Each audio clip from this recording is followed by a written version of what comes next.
Good morning, children. We have already completed Kingdom Munira. Hope you are remembering the different points that we discussed under Kingdom Munira. Which is the next kingdom that we have to start with? Kingdom Protista. We learned a lot about Kingdom Munira, but can you tell me any 2-3 points about Kingdom Munira, and then we'll proceed. Nimida, any one point? You can say any point about Kingdom Munira. Any one point. Their sole members bacteria. They are the soul. The soul members are bacteria. Okay. Another point, Anjana. Most abundant of microorganisms. Most abundant microorganisms. Not clear. Most of them are? Most abundant microorganisms. Thank you. Most abundant microorganisms. Okay. What else, Tom? Tom, can you say another point so that we'll continue? They can live in extreme conditions. They can live in extreme conditions. Specifically, which group of bacteria can survive in extreme conditions? Archaebacteria. Archaebacteria. Okay, let's start Kingdom Protista.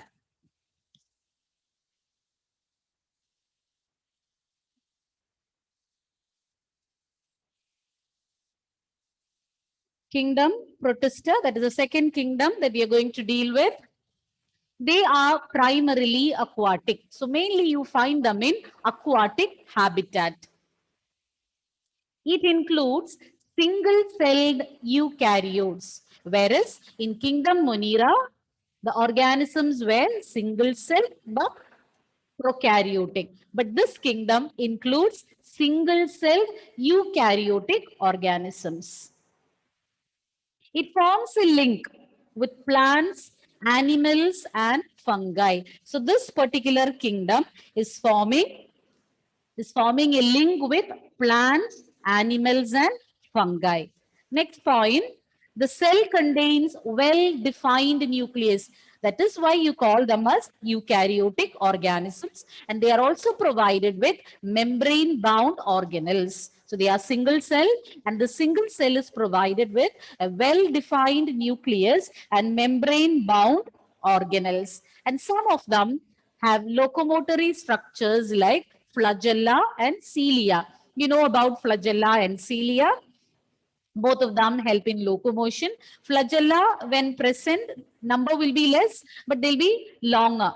Length will be more, but the number will be limited. Whereas cilia, smaller in size, they are minute hair-like structures, and many, they'll be more in number when compared to flagella.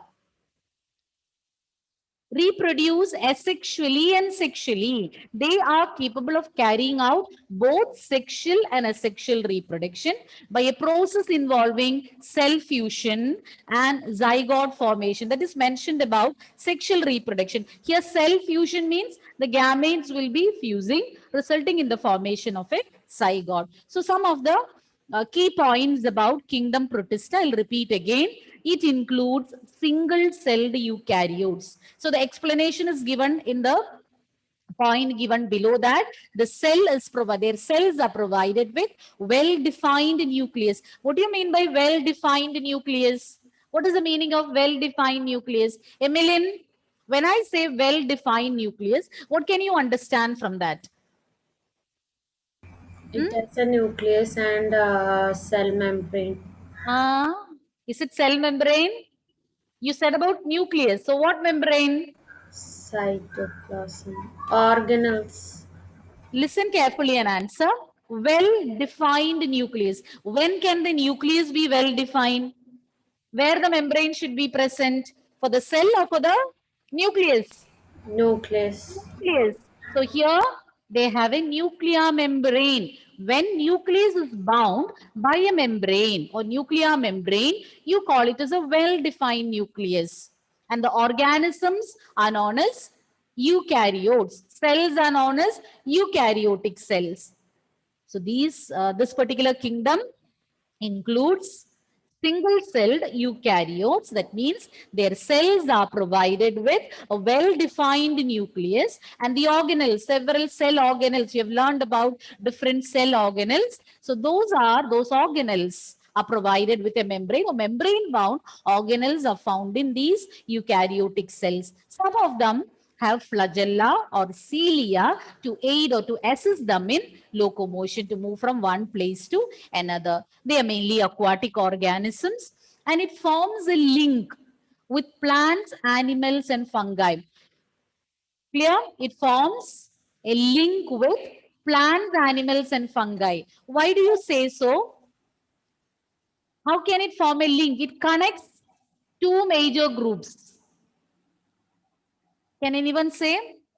What is common for plants, animals, and fungi?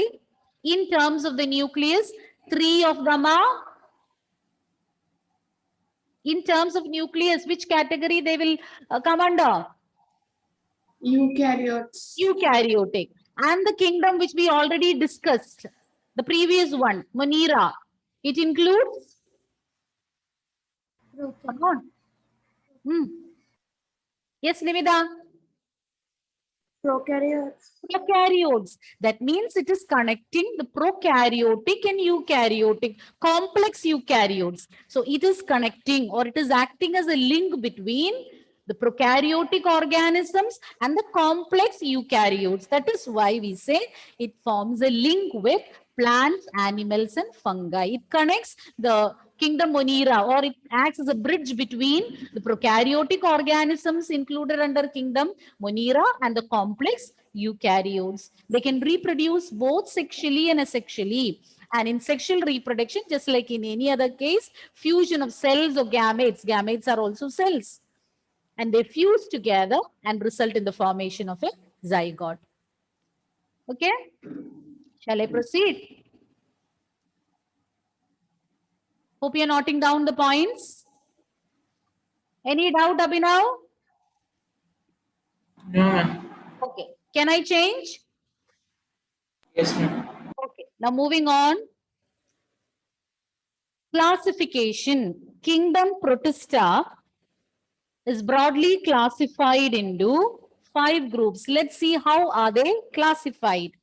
First one, protozoans, closely related to the name of the kingdom. Protista includes protozoans. Can you give me a few examples for protozoans? Very familiar protozoans. You have learned from lower classes. Any protozoa? Yes.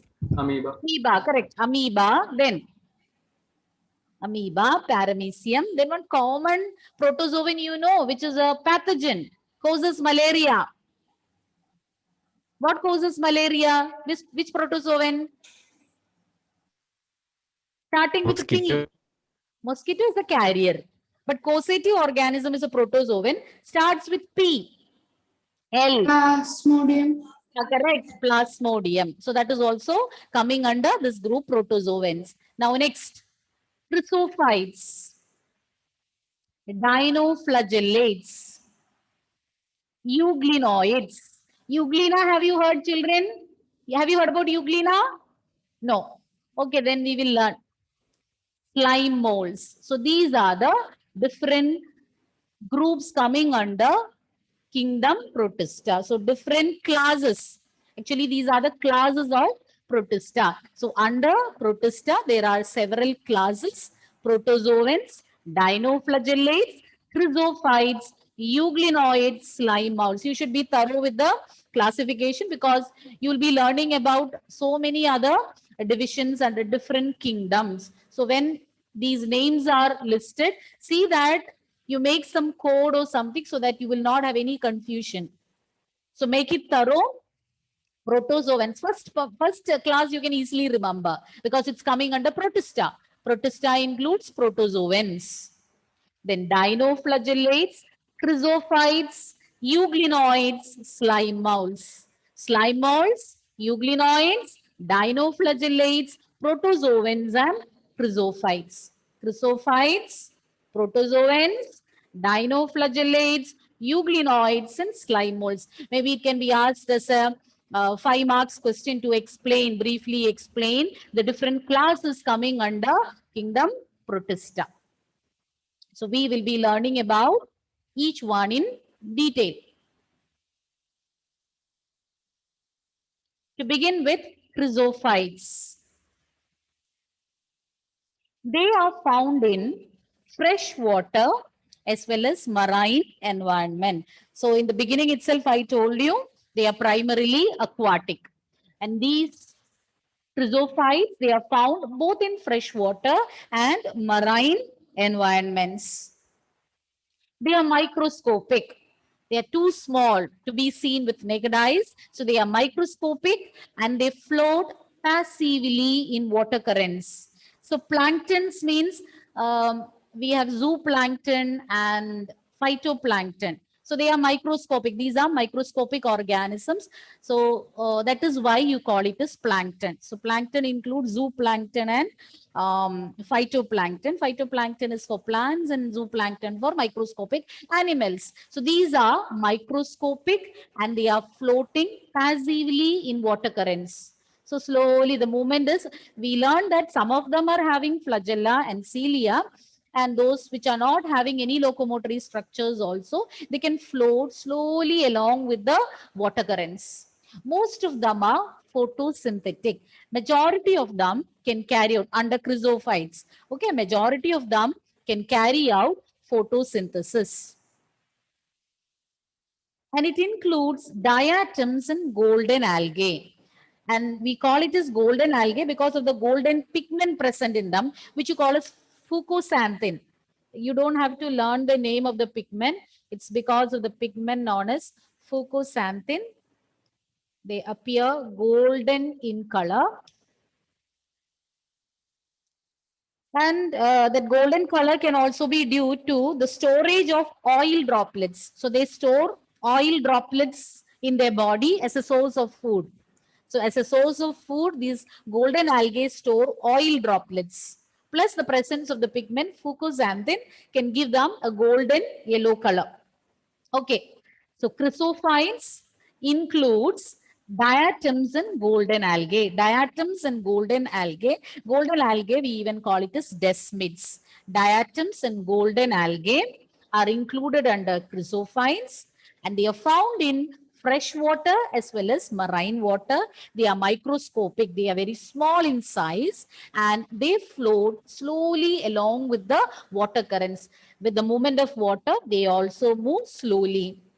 And they have chlorophyll in them and they can carry out photosynthesis. Majority of them are capable of carrying out photosynthesis. You want me to repeat? No, no. I'll just proceed. First, we will learn about diatoms. They have siliceous cell walls. So their cell walls are made of silica, which form two thin overlapping shells which fit together as in a soap box.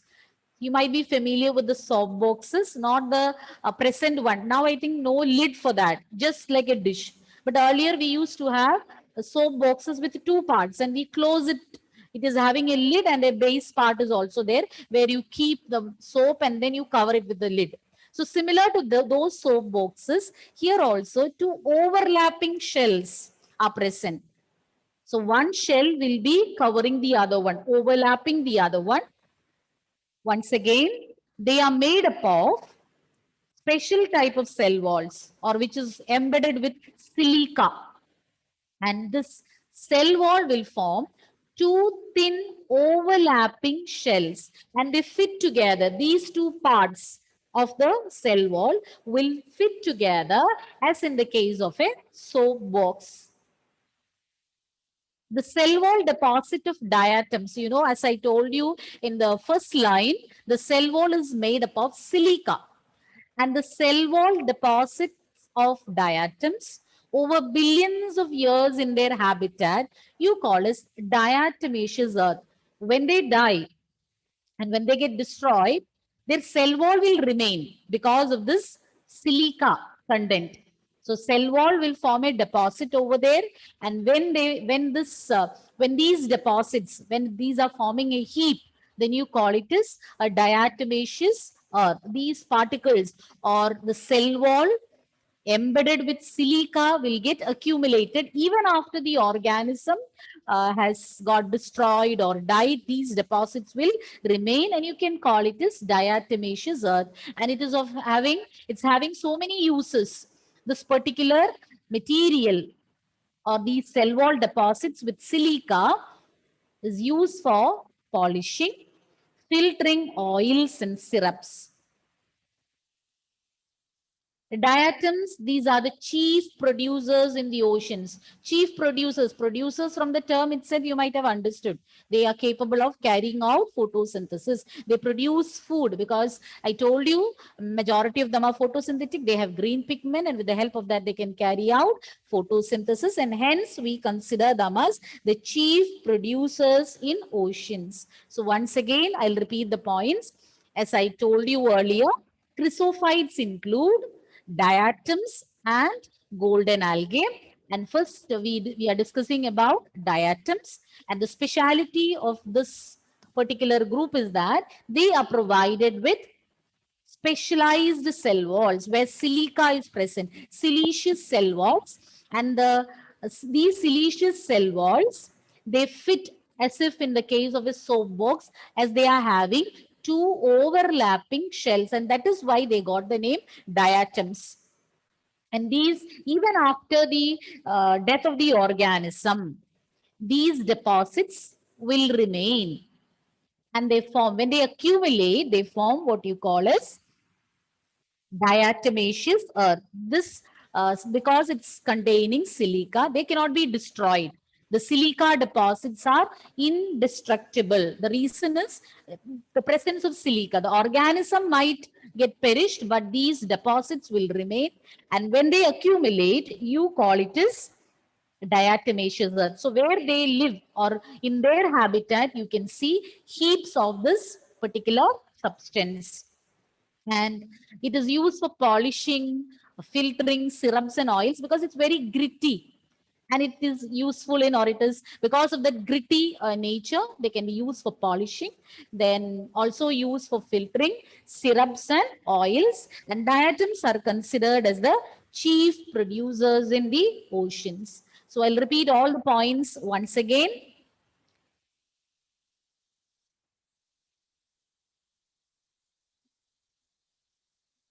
We started with the first class of kingdom Protista, chrysophytes, and I told they can be found in diverse habitats like freshwater as well as marine environment. They are microscopic, and their movement is, they can float passively or slowly along with the water currents, and many of them are photosynthetic because of the presence of chlorophyll in them. They can carry out photosynthesis and prepare their own food.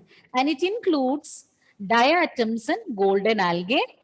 And about diatoms, the most unique property or the most important property of this diatoms is that they are provided with siliceous cell wall. Siliceous cell wall means cell wall with silica in them. Okay. And they form, the cell wall is having two thin overlapping shells, and these two shells can fit as in the case of a soap box. And these deposits or the cell wall deposits of diatoms are indestructible. It will remain as such because of the presence of silica.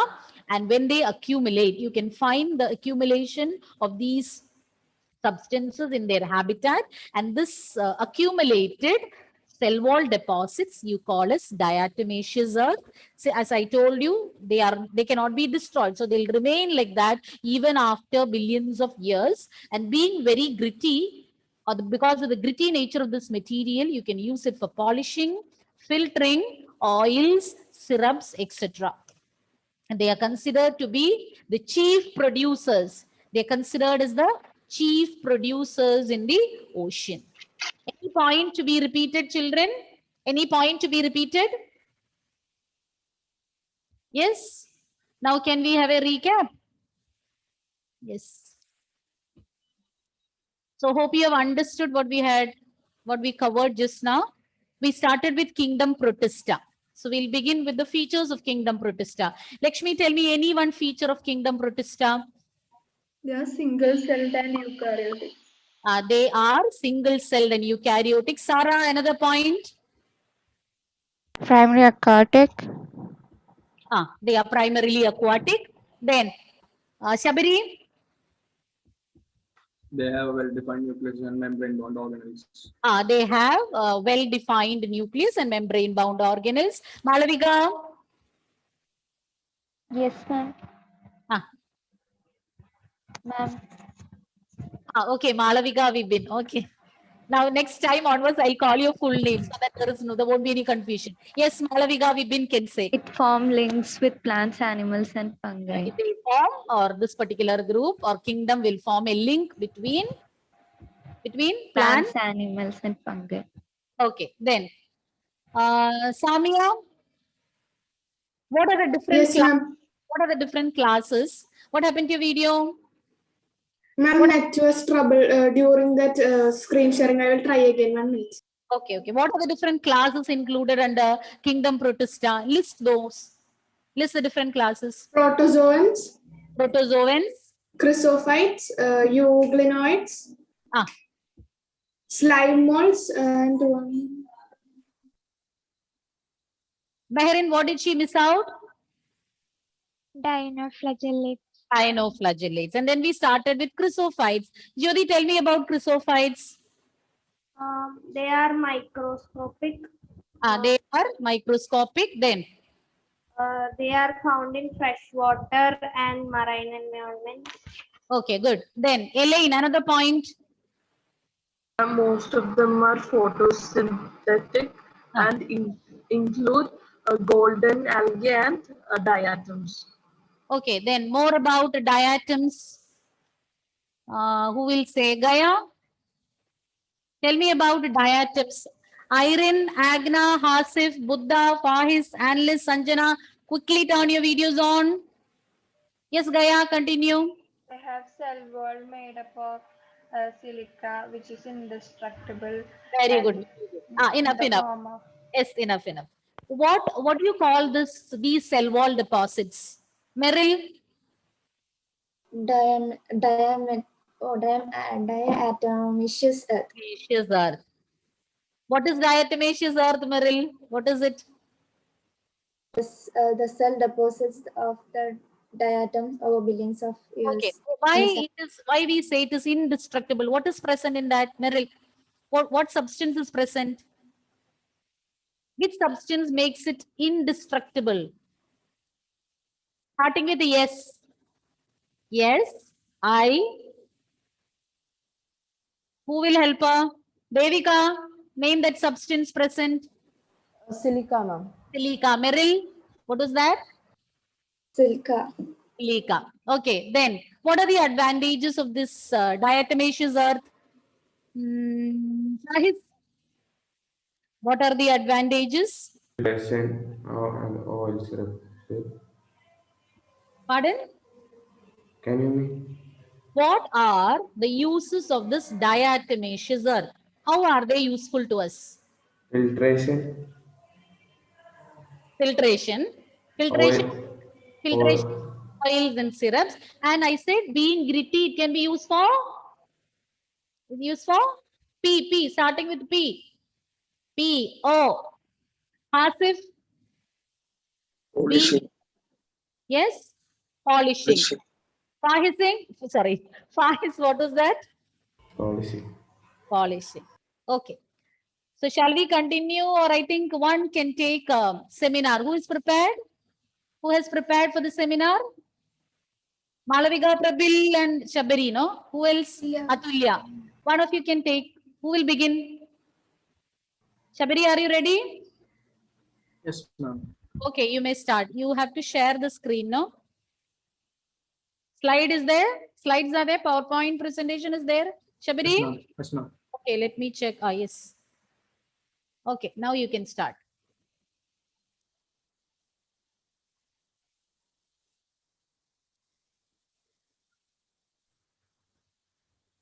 Am I audible, ma'am? Ma'am, Yes, Shakti. am I audible? You said something? Am I audible? Am I audible now? Yes, yes, you're audible. You're audible. I have some problem in hearing. That's the problem. So, my name is Sabrina, and I'll be taking a seminar on the taxonomic categories coming under the chapter Living World. Now, we'll start with, okay. So, basically, there are several taxonomic categories. So, they are species, genus, family, order, class, phylum, and kingdom.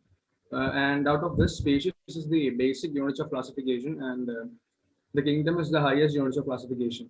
So, before we start, we have to keep in mind that when we go from species up higher, that is to kingdom, the number of organisms will increase, and so does the diversity among the organisms. So I'll be proving this through the explanation. So let's start with species.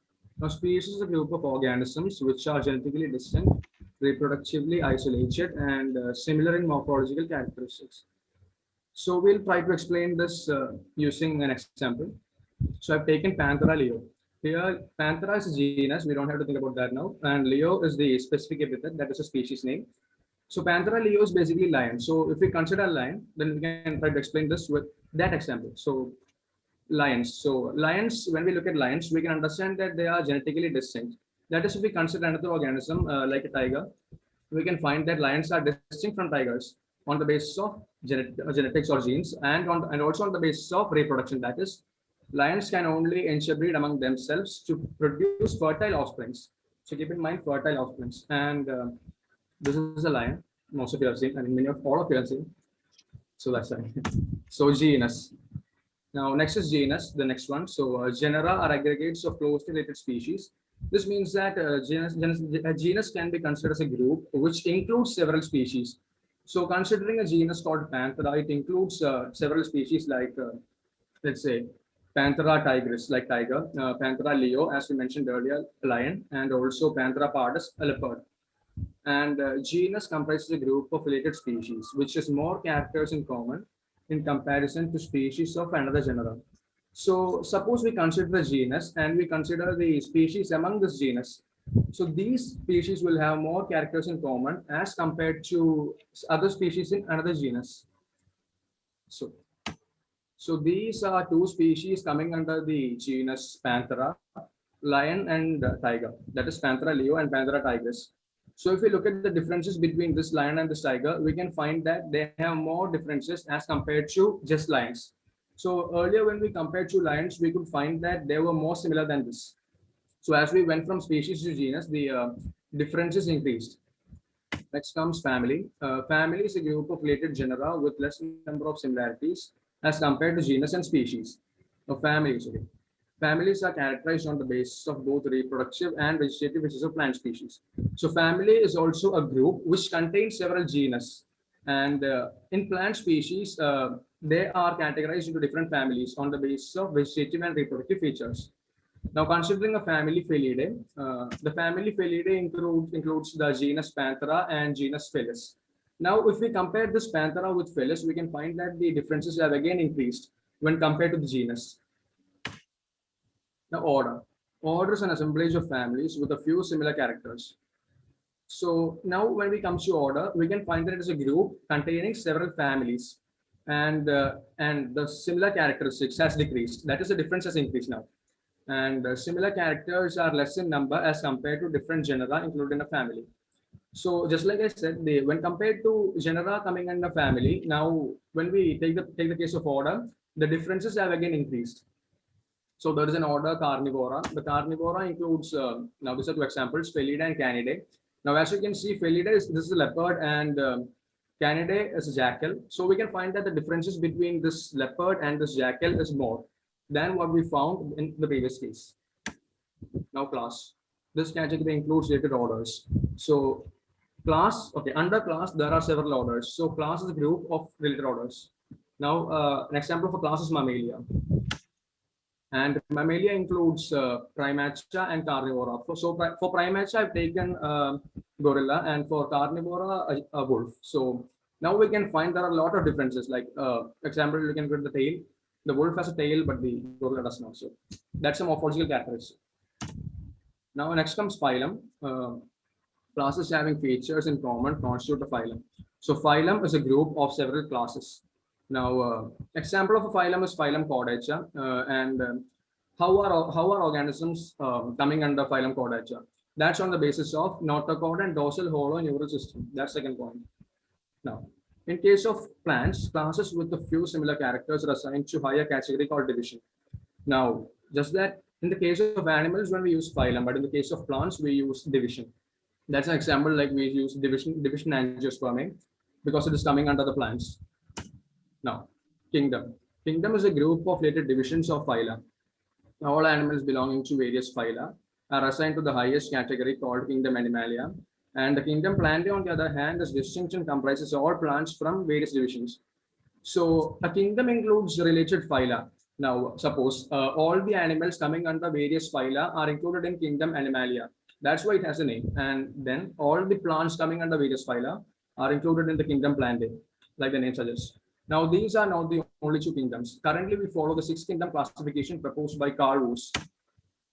And they are kingdom Archaebacteria, kingdom Eubacteria, kingdom Protista, kingdom Fungi, kingdom Plantae, and kingdom Animalia. Now, here, kingdom Archaebacteria and Eubacteria has come from the kingdom Monera, which was previously the 5 kingdom classification, but now it is 6. Thank you. Any doubts you have, children? Do you have any doubts? No, nobody is having doubts. And Shabri, well done. A few suggestions. I felt you were going a bit fast. I don't know whether your classmates felt the same, but I felt you were going a bit fast. Where are you? I cannot make you out. Yes. And then wherever you are writing scientific names, you should follow the rules. Panthera leo, Panthera tigris. I found you had written everything in capital letters. Maybe you want to increase the size of the font. I don't know. Maybe for that you did that. But whenever you are writing scientific name, follow the rules. And all the species name should be written in small letters, and genus name should begin with capital letter. A few slides I found that correction is needed. Other than that, if you had reduced, but you did well. Okay, you could have reduced the speed a bit. Only that. Next time, I hope you can do that. Well done. Now, Malavika, are you ready? Will you be able to complete within 5-6 minutes? Malavika, Prabil, Atulya, who is ready? Who wants to take first? Atulya or Malavika? Anybody can start. I'll start. Okay, carry on, Atulya. So good morning. Myself Atulya. I'm going to take a seminar on the topic taxonomy categories.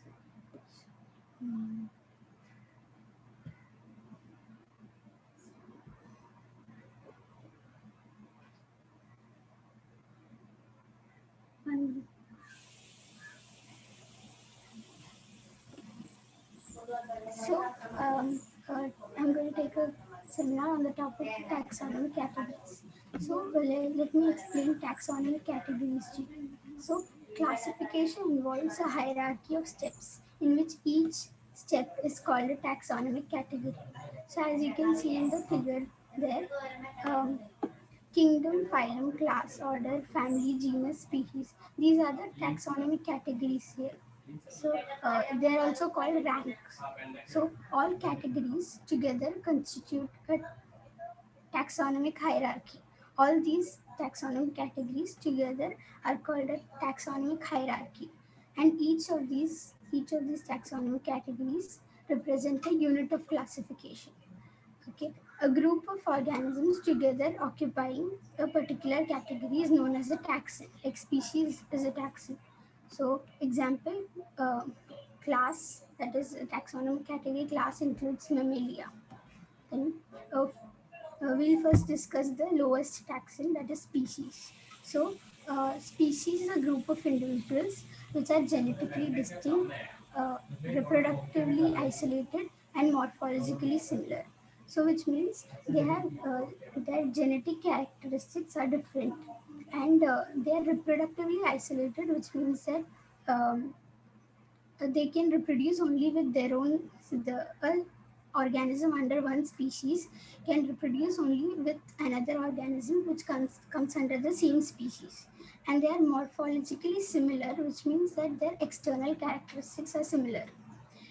It is less in number but has more characteristics and similar compared to other categories. So as we go further upwards, like above, the number of characteristics in similar will reduce, but the number of organisms keeps increasing. And it is a basic unit or the lowest taxon of biological classification. It is the lowest taxon. And example, indica and sapiens, they are examples for species. And second is genus. A genus is an aggregate of closely related species. So many closely related species together constitute a genus. And a species under one genus will have more characters in common compared to the species under another genus. That is,